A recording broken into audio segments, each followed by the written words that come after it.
ಆರೋಗ್ಯ ಪರವಾಗಿಲ್ಲ, ಸ್ವಲ್ಪ ಇನ್ನು ಕಾಲು 100% ಸರೋಗಿಲ್ಲ, 90% ಸರೋಗಿದೆ. ಹಾಂ ಹೇಳಿ ಸರ್, ಜಾತಿ ಗಣತಿ ವಿಚಾರ ಸಾಕಷ್ಟು ಚರ್ಚೆ ಆಗ್ತಾ ಇದೆ ಸರ್. ನಿಮ್ಮ ಪಕ್ಷದ ನಾಯಕರುಗಳೇ ಅದರ ಬಗ್ಗೆ ಅಪಸ್ವರ ಯಾರು ಡಿ ಕೆ ಸುರೇಶ್ ಅವರು ಹೇಳಿದ್ರು, ಗೊಂದಲ ಇದೆ, ಅದನ್ನು ಬಗೆಹರಿಸಬೇಕಾಗಿರೋದು ನೀವೇನೆ. ಏನಾದ್ರು ನ್ಯೂನತೆಗಳಿದ್ದರೆ ಸರಿಪಡಿಸ್ತೀವಿ ಅಂತ ಹೇಳಿದ್ದೀವಿ. ಇನ್ನೂ ಅಭಿಪ್ರಾಯ ಕೊಟ್ಟಿಲ್ಲ ಅವರಿಗೆ. ಮುಂದಿನ ಕ್ಯಾಬಿನೆಟ್ ಮೀಟಿಂಗ್ನಲ್ಲಿ ಅವರ ಅಭಿಪ್ರಾಯಗಳನ್ನು ಹೇಳಿ ಅಂತ ಹೇಳಿದ್ದೀವಿ.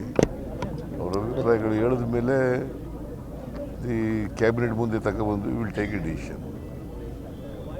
84ರ ಸಮೀಕ್ಷೆಯಲ್ಲಿ ಇದ್ದಂಥ ಇದಕ್ಕೂ ವಿಚಾರಕ್ಕೂ ಈಗೂ ಭಾಳ ವ್ಯತ್ಯಾಸಗಳು ಕಾಣಿಸ್ತಾ ಇದೆ. ಮುಸ್ಲಿಮರು 90% ಹೆಚ್ಚಿಗೆ ಆಗಿದೆ, ಆದರೆ ಲಿಂಗಾಯತರ ಜನಸಂಖ್ಯೆಯಲ್ಲಿ 8% ಮಾತ್ರ ಏರಿಕೆ ಆಗಿದೆ.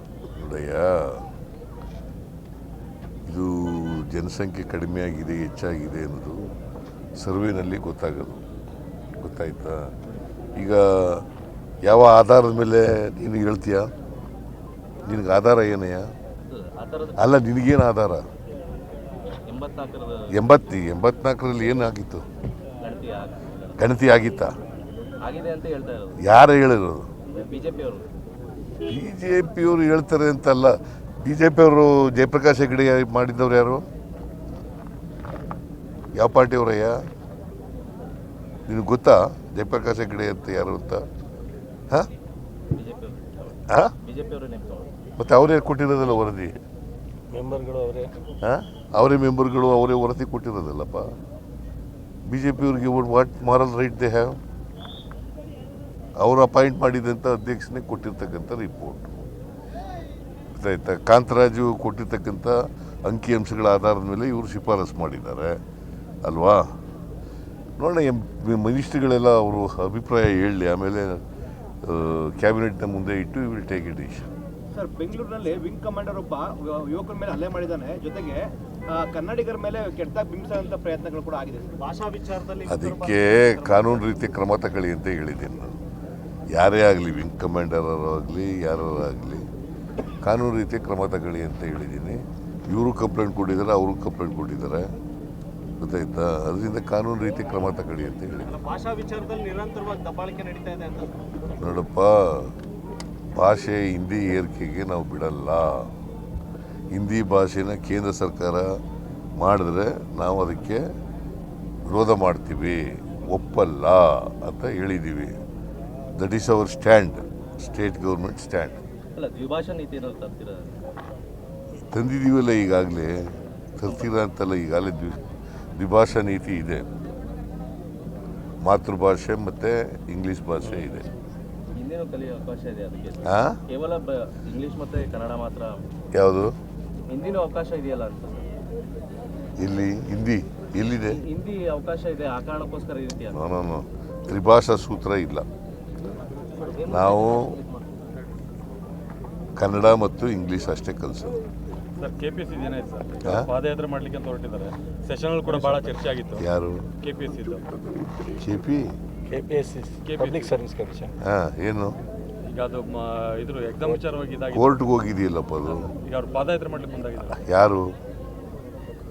ಈಗ ಏನು ಅಭ್ಯರ್ಥಿಗಳು ಯಾರೇ ಪಾದಯಾತ್ರೆ ಮಾಡ್ತಾರೆ ಅವರು? ನೀವು ಸುಮ್ಮನೆ ಏನು ಅರ್ಧಂಬರ್ಧ ತಿಳ್ಕೊಂಡು ಪ್ರಶ್ನೆ ಕೇಳ್ಬಿಟ್ರೆ ಸರಿ, ಪೂರ್ಣ ತಿಳ್ಕೊಂಡು ಕೇಳಿ ಪ್ರಶ್ನೆ. ಆರೋಗ್ಯ ಪರವಾಗಿಲ್ಲ, ಸ್ವಲ್ಪ ಇನ್ನು ಕಾಲು 100% ಸರೋಗಿಲ್ಲ, 90% ಸರೋಗಿದೆ. ಹಾಂ ಹೇಳಿ ಸರ್, ಜಾತಿ ಗಣತಿ ವಿಚಾರ ಸಾಕಷ್ಟು ಚರ್ಚೆ ಆಗ್ತಾ ಇದೆ ಸರ್. ನಿಮ್ಮ ಪಕ್ಷದ ನಾಯಕರುಗಳೇ ಅದರ ಬಗ್ಗೆ ಅಪಸ್ವರ ಯಾರು? ಡಿ ಕೆ ಸುರೇಶ್ ಅವರು ಹೇಳಿದ್ರು, ಗೊಂದಲ ಇದೆ, ಅದನ್ನು ಬಗೆಹರಿಸಬೇಕಾಗಿರೋದು ನೀವೇನೆ. ಏನಾದ್ರು ನ್ಯೂನತೆಗಳಿದ್ದರೆ ಸರಿಪಡಿಸ್ತೀವಿ ಅಂತ ಹೇಳಿದ್ದೀವಿ. ಇನ್ನೂ ಅಭಿಪ್ರಾಯ ಕೊಟ್ಟಿಲ್ಲ ಅವರಿಗೆ. ಮುಂದಿನ ಕ್ಯಾಬಿನೆಟ್ ಮೀಟಿಂಗ್ನಲ್ಲಿ ಅವರ ಅಭಿಪ್ರಾಯಗಳನ್ನು ಹೇಳಿ ಅಂತ ಹೇಳಿದ್ದೀವಿ. ಅವರ ಅಭಿಪ್ರಾಯಗಳು ಹೇಳಿದ ಮೇಲೆ ಈ ಕ್ಯಾಬಿನೆಟ್ ಮುಂದೆ ತಗೊಬಂದು ವಿಲ್ ಟೇಕ್ ಎ ಡಿಸಿಷನ್. 84ರ ಸಮೀಕ್ಷೆಯಲ್ಲಿ ಇದ್ದಂಥ ಇದಕ್ಕೂ ವಿಚಾರಕ್ಕೂ ಈಗೂ ಭಾಳ ವ್ಯತ್ಯಾಸಗಳು ಕಾಣಿಸ್ತಾ ಇದೆ. ಮುಸ್ಲಿಮರು 90% ಹೆಚ್ಚಿಗೆ ಆಗಿದೆ, ಆದರೆ ಲಿಂಗಾಯತರ ಜನಸಂಖ್ಯೆಯಲ್ಲಿ 8% ಮಾತ್ರ ಏರಿಕೆ ಆಗಿದೆ. ನೋಡಯ್ಯ, ಇದು ಜನಸಂಖ್ಯೆ ಕಡಿಮೆ ಆಗಿದೆ ಹೆಚ್ಚಾಗಿದೆ ಅನ್ನೋದು ಸರ್ವೆನಲ್ಲಿ ಗೊತ್ತಾಗೋದು. ಗೊತ್ತಾಯ್ತಾ? ಈಗ ಯಾವ ಆಧಾರದ ಮೇಲೆ ನೀನು ಹೇಳ್ತೀಯ? ನಿನಗೆ ಆಧಾರ ಏನಯ್ಯ? ಆ ಥರದ ಅಲ್ಲ, ನಿನಗೇನು ಆಧಾರ?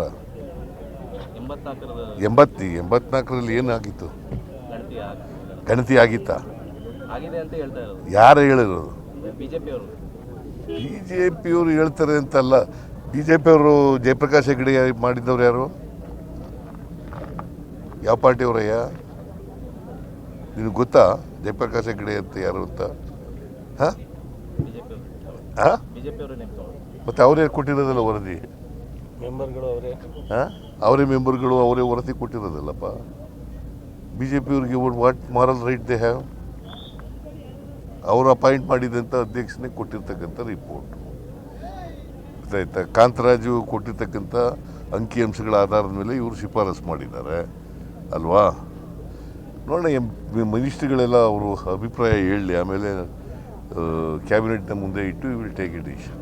ಸರ್, ಬೆಂಗಳೂರಿನಲ್ಲಿ ವಿಂಗ್ ಕಮಾಂಡರ್ ಒಬ್ಬ ಯುವಕರ ಮೇಲೆ ಹಲ್ಲೆ ಮಾಡಿದ್ದಾನೆ. ಜೊತೆಗೆ ಕನ್ನಡಿಗರ ಮೇಲೆ ಕೆಟ್ಟದಾಗಿ ಬಿಂಬಿಸುವಂತ ಪ್ರಯತ್ನಗಳು ಕೂಡ ಆಗಿದೆ ಸರ್. ಭಾಷಾ ವಿಚಾರದಲ್ಲಿ ಅದಕ್ಕೆ ಕಾನೂನು ರೀತಿ ಕ್ರಮ ತಗೊಳ್ಳಿ ಅಂತ ಹೇಳಿದ್ದೀನಿ ನಾನು. ಯಾರೇ ಆಗಲಿ, ವಿಂಗ್ ಕಮಾಂಡರ್ ಆಗಲಿ ಯಾರಾಗಲಿ, ಕಾನೂನು ರೀತಿ ಕ್ರಮ ತಗೊಳ್ಳಿ ಅಂತ ಹೇಳಿದ್ದೀನಿ. ಇವರು ಕಂಪ್ಲೇಂಟ್ ಕೊಟ್ಟಿದ್ದಾರೆ, ಅವರು ಕಂಪ್ಲೇಂಟ್ ಕೊಟ್ಟಿದ್ದಾರೆ. ಗೊತ್ತಾಯ್ತಾ? ಅದರಿಂದ ಕಾನೂನು ರೀತಿ ಕ್ರಮ ತಗೊಳ್ಳಿ ಅಂತ ಹೇಳಿದ್ದೀನಿ. ಭಾಷಾ ವಿಚಾರದಲ್ಲಿ ನಿರಂತರವಾಗಿ ದಬ್ಬಾಳಿಕೆ ನಡೀತಾ ಇದೆ ಅಂತ. ನೋಡಪ್ಪ, ಭಾಷೆ ಹಿಂದಿ ಏರಿಕೆಗೆ ನಾವು ಬಿಡಲ್ಲ. ಹಿಂದಿ ಭಾಷೆನ ಕೇಂದ್ರ ಸರ್ಕಾರ ಮಾಡಿದ್ರೆ ನಾವು ಅದಕ್ಕೆ ವಿರೋಧ ಮಾಡ್ತೀವಿ, ಒಪ್ಪಲ್ಲ ಅಂತ ಹೇಳಿದ್ದೀವಿ. That is our stand, state government stand. ಅಲ್ಲ, ದ್ವಿಭಾಷಾ ನೀತಿ ಏನಾದ್ರು ತರ್ತೀರಾ? ತಂದಿದ್ದೀವಲ್ಲ ಈಗಾಗಲೇ. ತರ್ತೀರಾ ಅಂತಲ್ಲ, ಈಗಾಗಲೇ ದ್ವಿಭಾಷಾ ನೀತಿ ಇದೆ.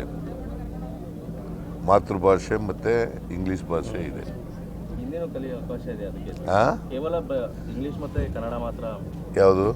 ಹಿಂದಿನೂ ಅವಕಾಶ ಇದೆಯಲ್ಲ ಅಂತ. ಇಲ್ಲಿ ಹಿಂದಿ ಎಲ್ಲಿದೆ? ಹಿಂದಿ ಅವಕಾಶ ಇದೆ, ಆ ಕಾರಣಕ್ಕೋಸ್ಕರ ಈ ರೀತಿ ಅಂತ. ನಾನು ತ್ರಿಭಾಷಾ ಸೂತ್ರ ಇಲ್ಲ. ನಾವು ಕನ್ನಡ ಮತ್ತು ಇಂಗ್ಲೀಷ್ ಅಷ್ಟೇ ಕಲಿಸೋದು. ಸರ್, KPSC ಏನಾಯ್ತು ಸರ್? ಹಾ? ಪಾದಯಾತ್ರೆ ಮಾಡ್ಲಿಕ್ಕೆ ಅಂತ ಹೊರಟಿದ್ದಾರೆ. ಸೆಷನ್ ಕೂಡ ಬಹಳ ಚರ್ಚೆ ಆಗಿತ್ತು. ಯಾರು? KPSC ಇದ್ದು. KPSC public service commission. ಹಾಂ, ಏನು? ಈಗ ಅದು ಇದ್ರ ಎಕ್ಸಾಮ್ ವಿಚಾರವಾಗಿ ಇದಾಗಿದೆ. ಕೋರ್ಟ್ಗೆ ಹೋಗಿದೆಯಲ್ಲಪ್ಪ ಅದು. ಈಗ ಅವ್ರು ಪಾದಯಾತ್ರೆ ಮಾಡ್ಲಿಕ್ಕೆ ಮುಂದಾಗಿದ್ದಾರೆ. ಯಾರು? ಈಗ ಏನು ಅಭ್ಯರ್ಥಿಗಳು ಯಾರು? ಯಾರೇ ಪಾದಯಾತ್ರೆ ಮಾಡ್ತಾರೆ ಅವರು? ನೀವು ಸುಮ್ಮನೆ ಏನು ಅರ್ಧಂಬರ್ಧ ತಿಳ್ಕೊಂಡು ಪ್ರಶ್ನೆ ಕೇಳ್ಬಿಟ್ರೆ ಸರಿ, ಪೂರ್ಣ ತಿಳ್ಕೊಂಡು ಕೇಳಿ ಪ್ರಶ್ನೆ. ಹೆಚ್ಚಿನ ವಿಡಿಯೋಗಳಿಗೆ ಪ್ರತಿಧ್ವನಿ ಯೂಟ್ಯೂಬ್ ಚಾನೆಲ್ ಸಬ್ಸ್ಕ್ರೈಬ್ ಮಾಡಿ, ಬೆಲ್ ಐಕಾನ್ ಕ್ಲಿಕ್ ಮಾಡಿ.